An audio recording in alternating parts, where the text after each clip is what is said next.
news, big stuff. A Canadian soccer legend is coming out of retirement to tackle the arena game. All the information coming right up. Welcome to Inside the APL. Hey folks, I'm Alex Bastiavansky, and we've got a great show for you this week. Highlights will be coming up shortly, but the big news just can't wait, and this is massive. Dwayne De Rosario, Canada's all-time leading scorer in the men's 11-a-side game, will be suiting up for our national arena team for the very first time this March against Brazil. The decision was announced last week. Here's more. Try goal here.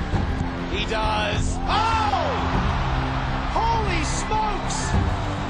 Dwayne De Rosario with a lightning bolt.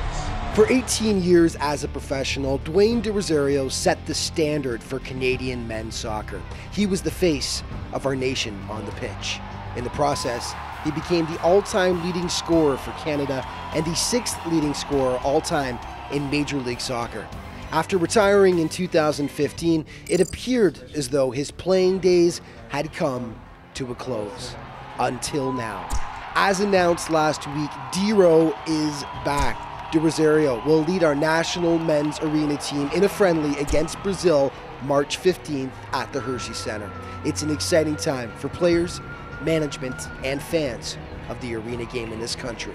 Exciting times ahead of us with Dwayne De Rosario coming back. You know, the legend, the Canadian legend, all-time leading goal scorer. So for him to be part of the Canadian Arena Soccer Association and play this game, all the players are excited. You know, the fans are excited. You can see the buzz already going on. So I'm excited to see him back on the field. You know, we played on the same team when we were younger, and I know he's quality, and he's just a quality human being, and he wants to see the game grow. He wants to see soccer grow in this country. And this is, to be honest, just getting an itch. You know, just want to have the opportunity to play again, and I like what the arena game has presented to myself, and I've been to Canland and watching it.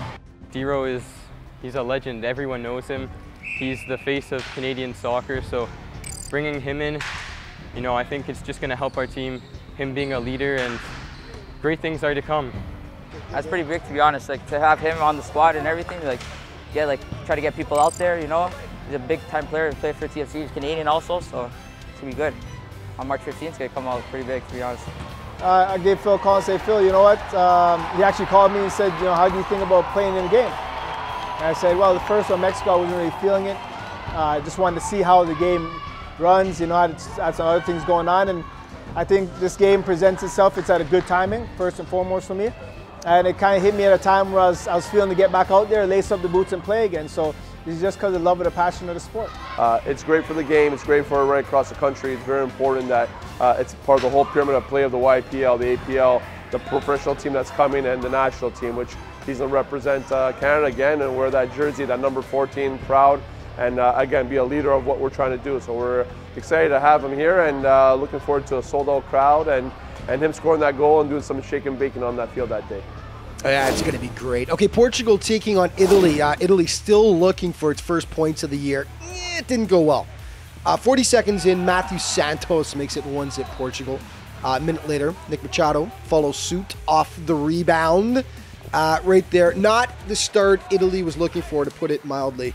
Midway through the first quarter, Dylan McAuliffe, you will find the back of the net as well, and yeah, a blowout was in the making. Italy did grab one back, sweet shot here by Marcos Nunez, tattoos that baby, to make it 3-1, but then Stavros Badunas with the second effort out front, 4-1 Portugal after one quarter. A little sloppiness by the Portuguese here, though, leads to Italy's second goal, and it's Mike DeLuca accepting the gift. Second half, pretty much all Portugal. Nice passing here. Santos wraps it home. 6-2 at that point. Nunez gets his second before the day is through, though. Wow, absolutely hammers that shot. Not nearly enough on this day, though. 7-3 Portugal, your final. They hold strong in second place behind Croatia. Coach Danny Amaral happy with how the squad is starting to come together now.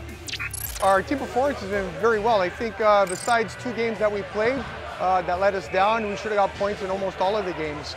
We've got a good group of guys. On and off the field, they're like friends. So I think it brings a lot to the field when you play with your friends on the field.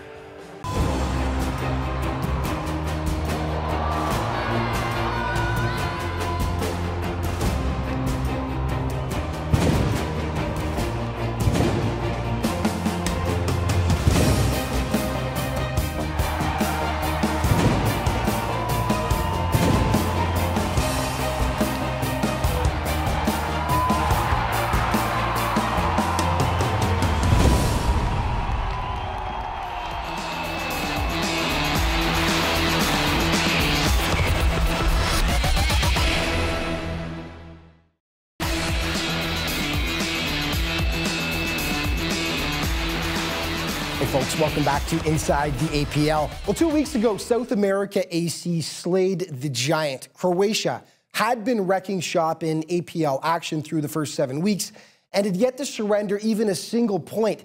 However, the South Americans came up with their best effort of the season to date and handed the Reds their first loss of the campaign. Any celebration was short-lived, however, as the Caribbean Stars brought them back down to earth in a hurry the next week. And this one caught a few people by surprise, no doubt, including the South Americans, all Caribbean. They hit early and often. Shaq Agard gets the party started. Second effort, 1-0 Caribbean Stars. Keyshawn Walks, you'll be seeing this in the plays of the week. Gorgeous redirection, 2-0 for the Stars, and they were hitting from everywhere. Jarek Whiteman chasing the APL scoring title, and that'll help his cause. 3-0, and these guys were just clicking. Gorgeous passing here, and the finish, nicely done. Tristan Robinson, he'll find daylight behind Jamie Harrison. Right there was 6-2 Caribbean at the break. Wow, second half, Slaughter continued. Whiteman to Walks, 9-2 at that point, and it was just target practice. Eddie DeBeer smacks it home right there. 12-4 your final. Wow, Judah Hernandez stopped by after and felt this was his squad's best game of the year so far. We played them 2 weeks ago, and we ended up coming back from 4-1 down to win the game. And this week, we showed, from start to finish, how the game is supposed to be played. So that's it feels good to play the game the way it's supposed to be played. Well, the last time Croatia and Ukraine faced off on the turf, things got heated, to put it mildly. Tempers were running hot during the Croatian victory as the game wound down and the fouls escalated, with the festivities continuing well after the final buzzer. The rematch took place in Week 7, with the Ukrainians looking for payback. They're still looking for it, unfortunately, not to be on this day. Luis Roca, Canadian national arena team member, for obvious reasons. Look at the moves here as he sets up Sandor Rajkovic for the finish on the second effort. 1-0 Croats. They led 2-0 at the half, and then it was Roca again doing a little dance. Look at this guy, so good, and he pounds it home. The Reds stretching their lead to 3. Ukraine would get on the board soon after. Vasil Shuk will hammer it, and boom, it's 3-1. But then Rajkovic uses the board to get it to Sean Brown for the easy little tap-in. 4-1 Croats. Stanislav Katana given too much room here, and he cuts the deficit in half. But Sven Arapovic will feed Amir Hosic, and this will make it 5-2.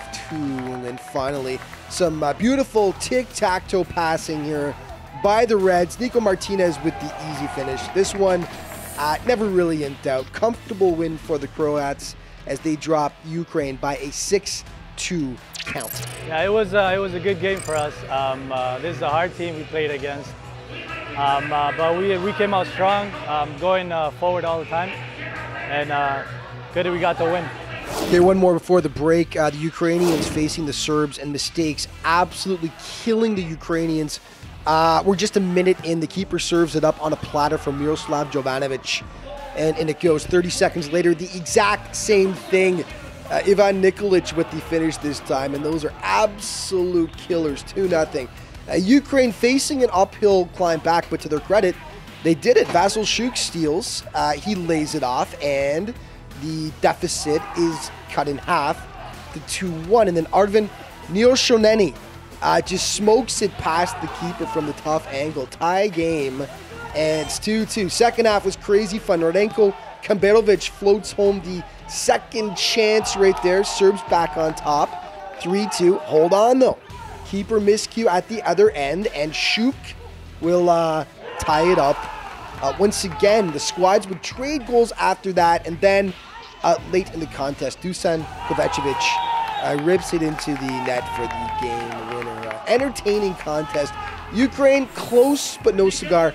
And as manager Joe Faria explained it, his team played well, but all season they've had trouble finishing off games. As before, we always managed to mess up the game towards the end of the game.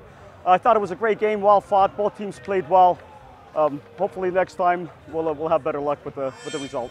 Okay, let's take a look at the top scorers right now. David Guzman leading the way with a narrow lead over Sandor Rajkovic of Croatia in second with 10. And it's a tie in third between Diego Gonzalez of Italy and Matthew Santos of Portugal. Luis Roca in fifth with 8 for Croatia. And then a tie at sixth, Jarrett Whiteman, Jamel Smith with 7 goals apiece so far this season.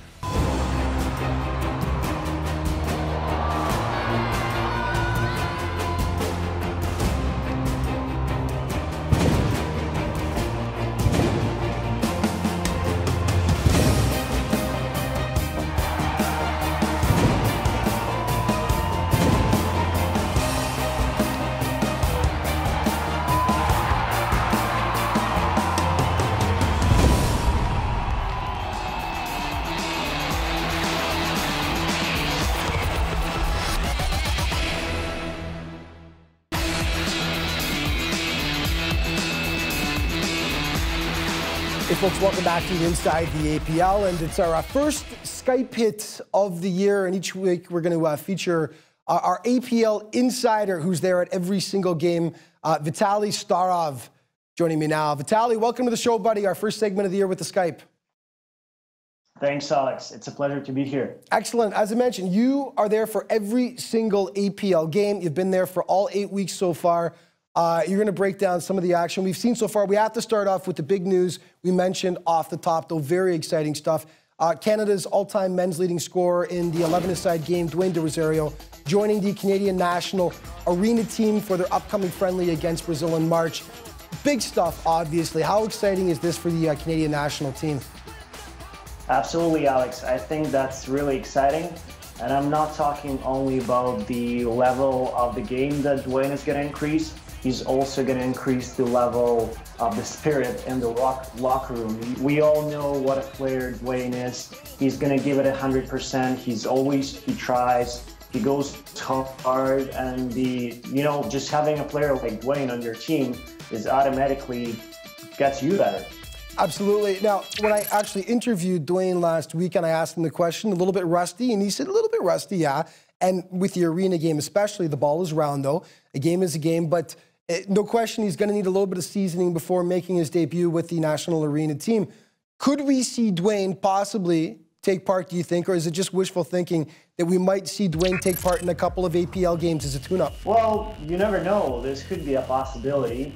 Dwayne is the type of a guy that would like to get some experience, but the other question I have is who's he going to play for if he joins the APL, and how that team is going to get adjusted to having Dwayne on their squad, because you can't just have Dwayne De Rosario on your team and don't make any changes. Let's talk about what we've seen so far this year in the APL. As mentioned, through 8 weeks of play so far, just your impressions of what you've seen so far from the Arena Premier League thus far this year.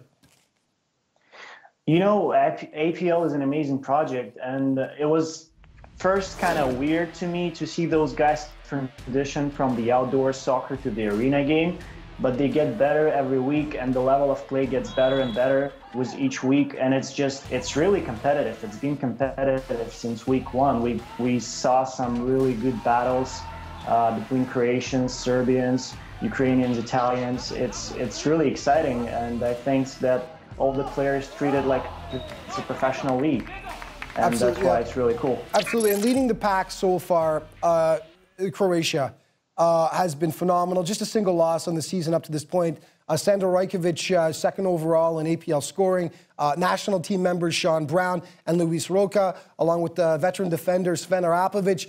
The Croats really have been the class of the league so far, haven't they? One thing about Croatia, they have always been around the soccer in Toronto. We've known that team for a while, and it's not only about the Rajkovic. They've been pretty consistent and good defensively, and I think we should give a huge shout out to the management and the coaching staff of the Croatians. They've been doing some really amazing stuff. Absolutely. The South Americans have a ton of talent on that team. APL's top scorer and national team member David Guzman, along with Adrian Ken, who's also on the national team. They've been a great team all year. They dropped a match 12-4 to the Caribbean Stars a couple of weeks ago. So still working on a bit of consistency issues there, wouldn't you say? Absolutely, and that's why this league is really interesting to watch. You don't never know what's going to happen in the next game. As much as we like to pick favorites like Croatia and Portugal, you know, they will always have to battle for those 3 points, even if they're playing the teams from the lower part of the standings.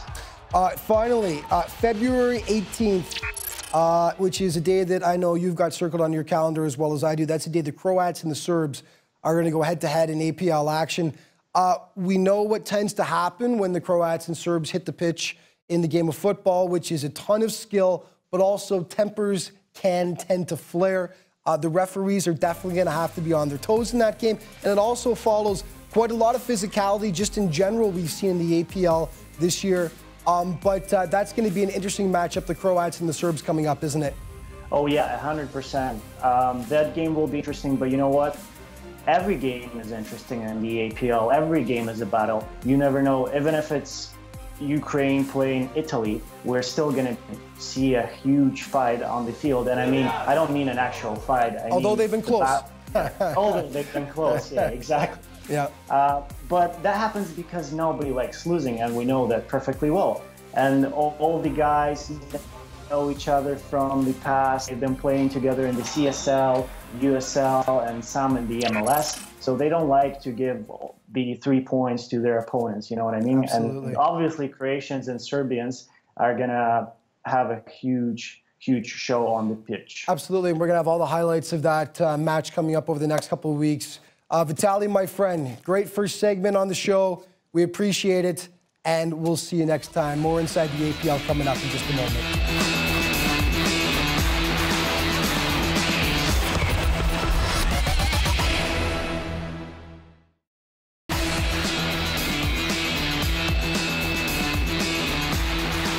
Hey folks, welcome back to Inside the APL. Well, after 7 weeks of play, Italy AC still remarkably had yet to garner a single point in the standings. Now, with so much talent on the roster, the question was why? Well, the pattern has been repeating itself. They fall behind big early on, then storm back, but just can't seem to make up the difference. They've deserved better, and they were trying to finally notch some points against South America last weekend. The Italians came so close in this game, although they did get behind early as per usual. Alvaro Yax feeds Michael Thornton, and the national team member had a huge game. He makes it 1-0 South America. All Italy, though, from that point until halftime. Marcos Nunez to Diego Gonzalez. Even Steven at 1 apiece, and then Yusuf threads it to Mike DeLuca to give the Blues their first lead of the game, and they kept it coming.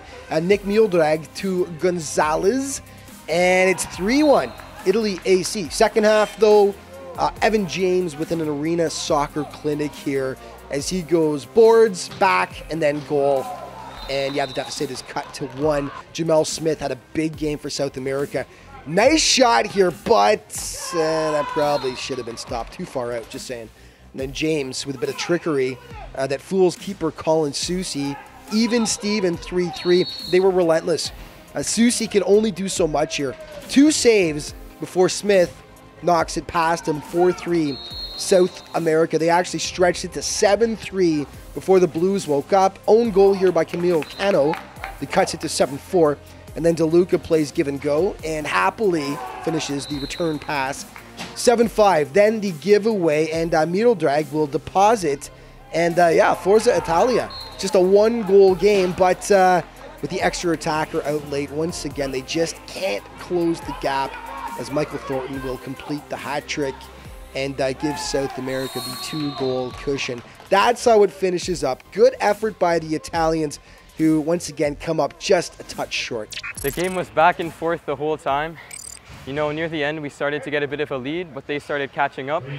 So, you know, the whole time it was just intense, 100%. Everyone tried their best, and it was a really intense game. I was still breathing heavy. Okay, the most highly anticipated matchup of Week 8 was first place Croatia against second place Portugal. There was a lot of build-up to this game.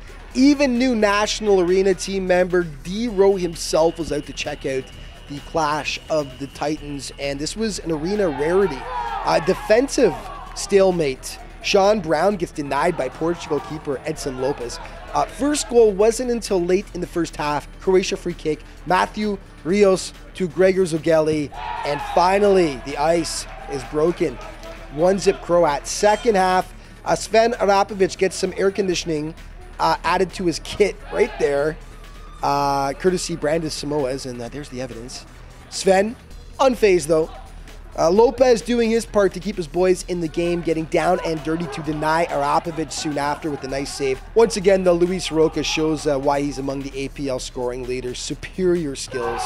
The Reds were pumped as they add some cushion.